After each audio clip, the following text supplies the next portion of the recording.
Hello everyone, once again welcome back to मेरे YouTube channel. और हम सॉल्व कर रहे हैं हमारे जो प्रीवियस ईयर के पेपर्स है सीटेट के, उसकी चाइल्ड डेवलपमेंट एंड पेडागोगी वाला सेक्शन हम सॉल्व कर रहे थे। तो 10 क्वेश्चन हमने सॉल्व कर लिया था।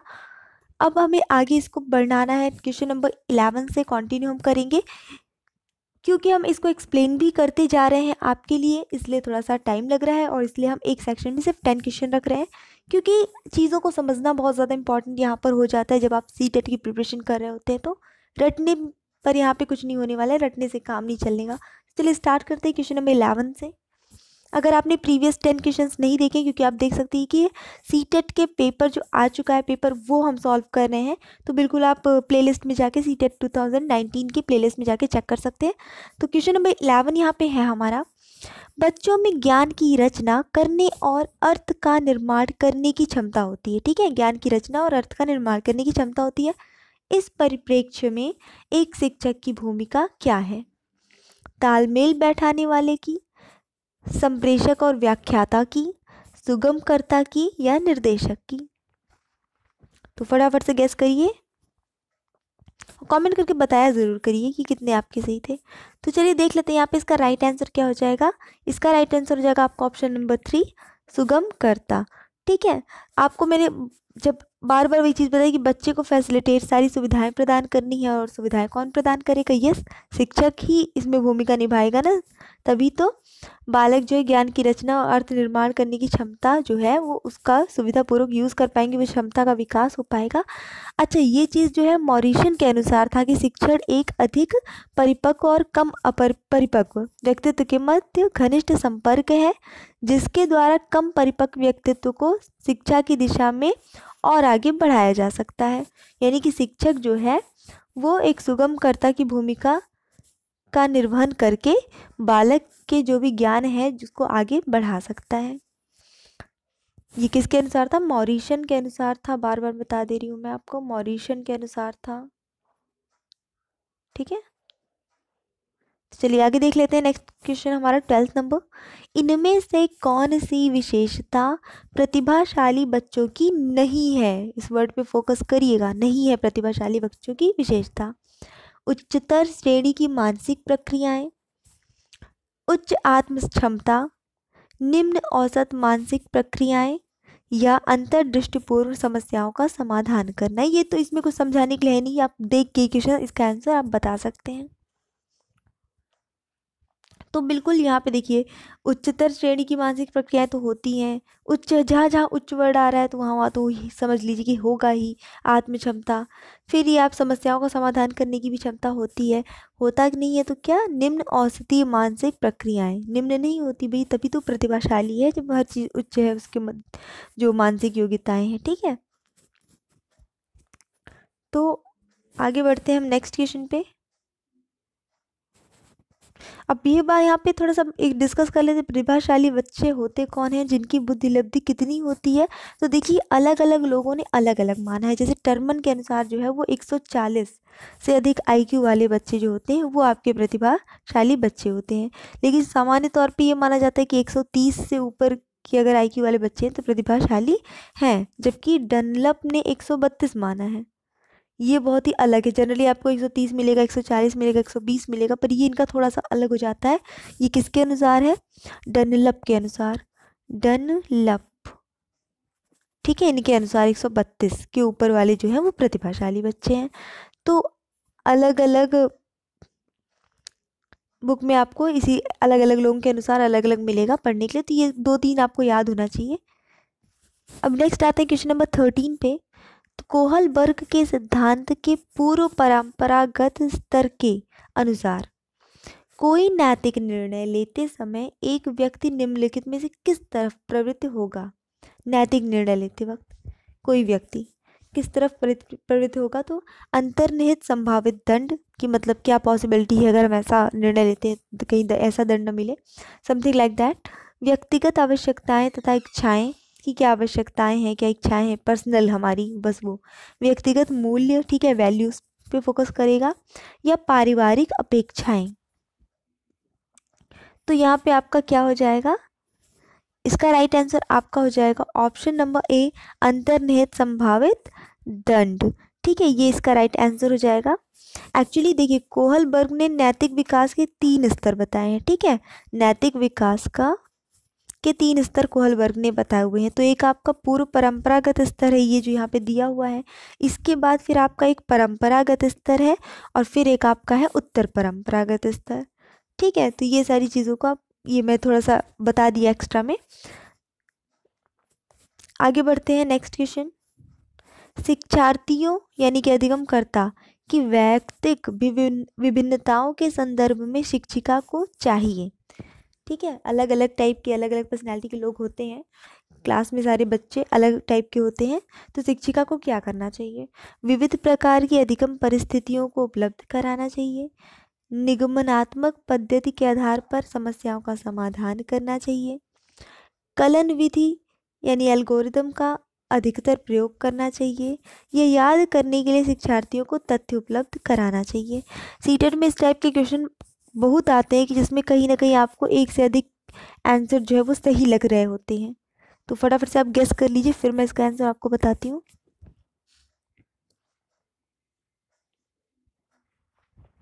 तो इसका आंसर, आपका सही आंसर जो सीबीएसई ने माना है वो है आपका ऑप्शन नंबर ए, विविध प्रकार की अधिगम परिस्थितियों को उपलब्ध कराना चाहिए ताकि अलग अलग टाइप के बच्चे अलग अलग चीज़ें सीख सकें। ठीक है, नेक्स्ट आपका आ जाता है क्वेश्चन नंबर 15 पे आ जाते हैं। चलिए, निम्नलिखित में से कौन सा बाल विकास का एक सिद्धांत नहीं है? अगेन आप नहीं वर्ड पे फोकस करेंगे, बाल विकास का सिद्धांत नहीं है। तो सभी विकास एक क्रम का पालन करते हैं, विकास के सभी क्षेत्र महत्वपूर्ण हैं, सभी विकास परिपक्वन तथा अनुभव की अंतःक्रिया का परिणाम होते हैं, सभी विकास तथा अधिगम एक समान गति से आगे बढ़ते हैं। फटाफट से गेस करिए। तो इसका राइट आंसर आपका क्या हो जाएगा कि सभी विकास तथा अधिगम एक समान गति से आगे बढ़ते हैं। यह बाल विकास का सिद्धांत नहीं है। एक्चुअली मतलब नहीं है, तो ये आपका राइट आंसर, क्योंकि नहीं पूछा है ना, तो ये बाल विकास का सिद्धांत नहीं है, बाकी सब तो बाल विकास के सिद्धांत में शामिल है। तो चलिए देख लेते हैं नेक्स्ट क्वेश्चन। निम्नलिखित में से कौन सा आकलन करने का सर्वाधिक उपयुक्त तरीका है? आकलन करने का सबसे अच्छा तरीका, तो आकलन सत्र की समाप्ति पर करना चाहिए, यह आकलन शिक्षण अधिगम की अंतर्निहित प्रक्रिया है, आकलन एक शैक्षणिक सत्र में 2 बार करना चाहिए, पहले एक बार स्टार्टिंग में और एक बार अंत में, लास्ट में। आकलन शिक्षक के द्वारा नहीं बल्कि किसी बाह्य एजेंसी के द्वारा करना चाहिए। चलिए फटाफट से बताइए इसका आंसर। तो इसका राइट आंसर आपका हो जाएगा ऑप्शन नंबर बी, आकलन शिक्षण अधिगम में अंतर्निहित प्रक्रिया है। ठीक है, तो आकलन करने का सबसे अच्छा जो तरीका होता है कि क्योंकि जो शिक्षण अधिगम हो रहा है उसी के दौरान मतलब ये किया जाना चाहिए आकलन, क्योंकि इसकी ये एक अभिन्न हिस्सा आप कह सकते हैं कि नवीन ज्ञान नवीन प्रक्रियाओं के अर्जन की प्रक्रिया जो है वही क्या क्या कहलाती है? अधिगम, यानी कि लर्निंग कहलाती है, सीखना कहलाती है। तो अधिगम के माध्यम से बालक को कक्षा में दी गई शिक्षा को कितना उसने मतलब सीख पाया है, कितना वो ग्रहण कर पाया है, ठीक है, इसकी जानकारी आकलन के माध्यम से ही होती है। तो कुल मिला के कहने का मतलब है कि जो आकलन है आपका वो शिक्षण अधिगम का ही एक अभिन्न हिस्सा है, अभिन्न भाग है। आगे देख लेते हैं क्वेश्चन नंबर 17। निम्नलिखित में से कौन सा सृजनात्मकता से संबंधित है? सृजनात्मकता से संबंधित है अपसारी चिंतन, अभिसारी चिंतन, सामवेगिक चिंतन या अहमवादी चिंतन। ये चिंतन में ये आपका, क्योंकि मैं आपको सोच रही हूँ कि एक सीक्वेंस में पढ़ाऊँ इस चक्कर में, वरना अगर आपको चाहिए होगा तो पहले ही मैं आपको ये चिंतन का वीडियो दे दूँगी, या इसी टाइप के जो जो टॉपिक आते हैं अगर आपको डिमांड रहती है तो आप प्लीज़ कमेंट करके बताया करिए, क्योंकि पढ़ाना तो सभी कुछ है, तो जो आप पहले कहें वही पढ़ा देंगे। तो देख लीजिए फटाफट से इसका सही आंसर क्या हो जाएगा। तो इसका राइट आंसर आपका क्या हो जाएगा? ऑप्शन नंबर ए, मतलब 1 अपसारी चिंतन। तो आपका सृजनात्मकता जो है वो अपसारी चिंतन है।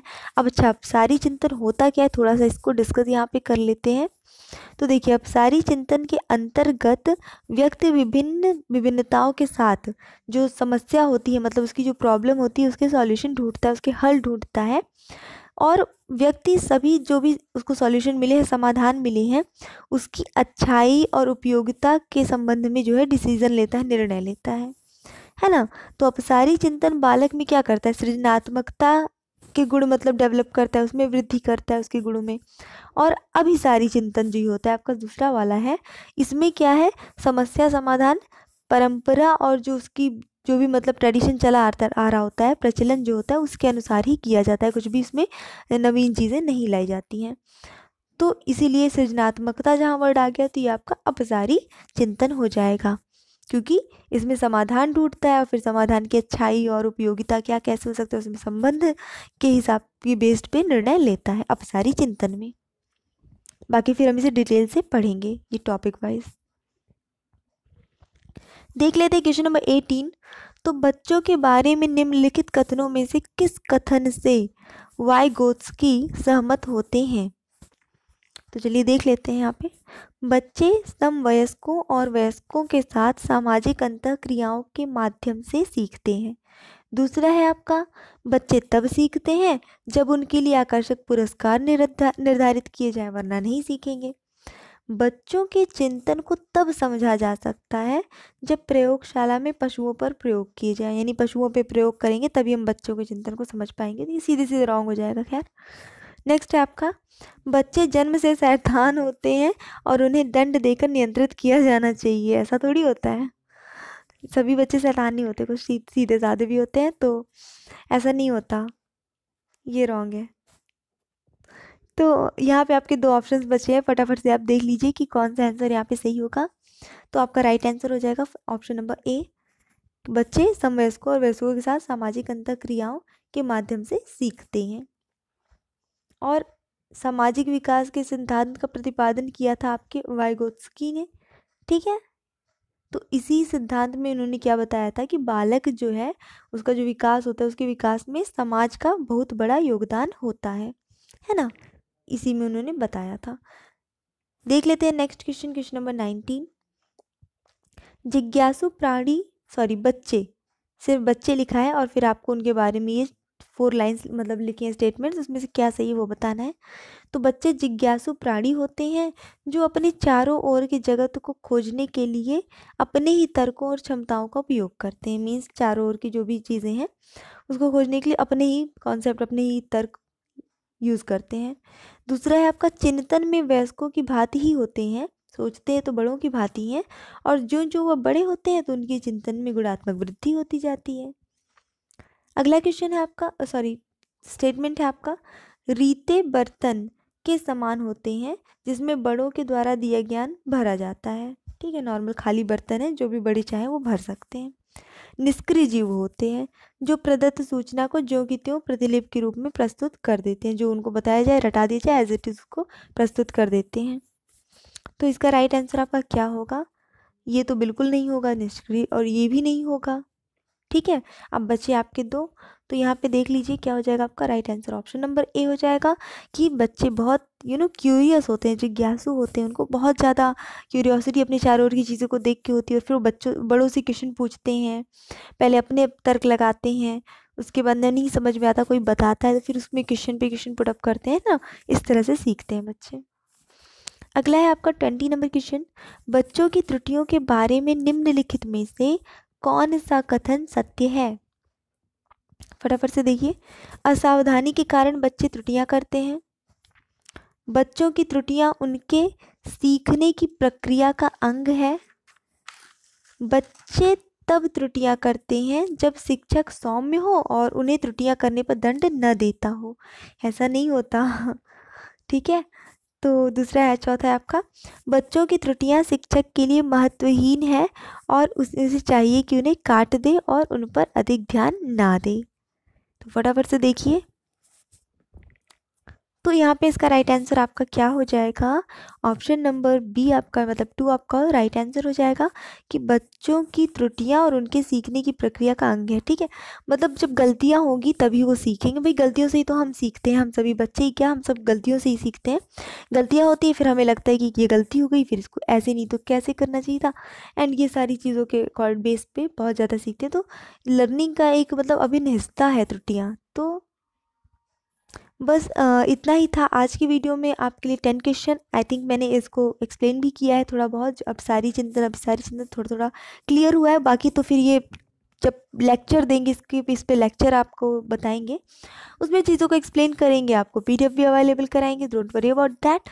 सो वीडियो अगर पसंद आया है तो इसको लाइक करना मत भूलिएगा, दोस्तों के साथ शेयर जरूर करिएगा, और अभी तक नहीं कहा है कि सब्सक्राइब करिए तो अब तो नहीं किया है सब्सक्राइब तो सब्सक्राइब बिल्कुल फटाफट से कर लीजिए ताकि नेक्स्ट पार्ट भी आपको ईजिली मिल सके। So thanks for watching, keep studying and bye bye.